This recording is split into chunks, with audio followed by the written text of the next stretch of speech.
ನಮಸ್ಕಾರ ವೀಕ್ಷಕರೇ, ಇವತ್ತು ಬೀದರ್ನಲ್ಲಿ ಎಟಿಎಂಗೆ ಹಣ ತೆಗೆಸುವಾಗ ಇಬ್ಬರು ವ್ಯಕ್ತಿಗಳು ಏಕಾಏಕಿ ದಾಳಿ ಮಾಡಿದ್ದಾರೆ ಹಾಗೂ ವಾಹನದಲ್ಲಿರುವ ಸಿಬ್ಬಂದಿಗೆ ಖಾರದ ಪುಡಿ ಎರಚಿ ಗುಂಡಿನ ದಾಳಿ ಮಾಡಿದ್ದಾರೆ. ಸರಿಸುಮಾರು 87 ಲಕ್ಷ ಹಣವನ್ನು ದೋಚಿಕೊಂಡು ಹೋಗಿದ್ದಾರೆ. ಇಬ್ಬರಿಗೆ ಗಾಯಗಳಾಗಿದ್ದವೆ ಮತ್ತು ಒಬ್ಬರು ಮೃತಪಟ್ಟಿದ್ದಾರೆ.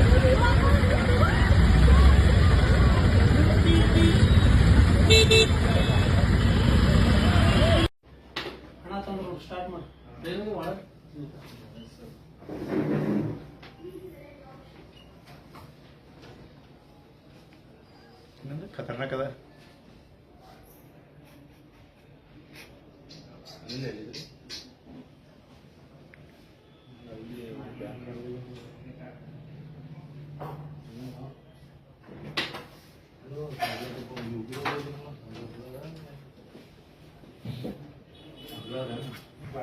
नॉट है करने हाँ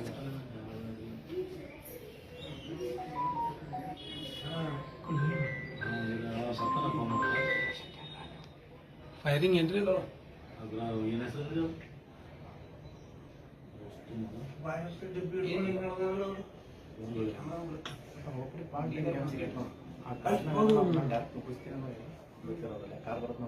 ಅಷ್ಟೆಲ್ಲ ಪಬ್ಲಿಕ್ ಇದು ಮಾಡಿ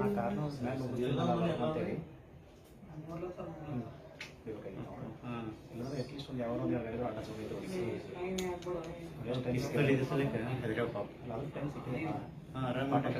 ಕಲ್ಲು ಹೊಡೆದ ಕಲ್ಲು ಹೊಡೆದು ಬಂದು ಬಿಡಿ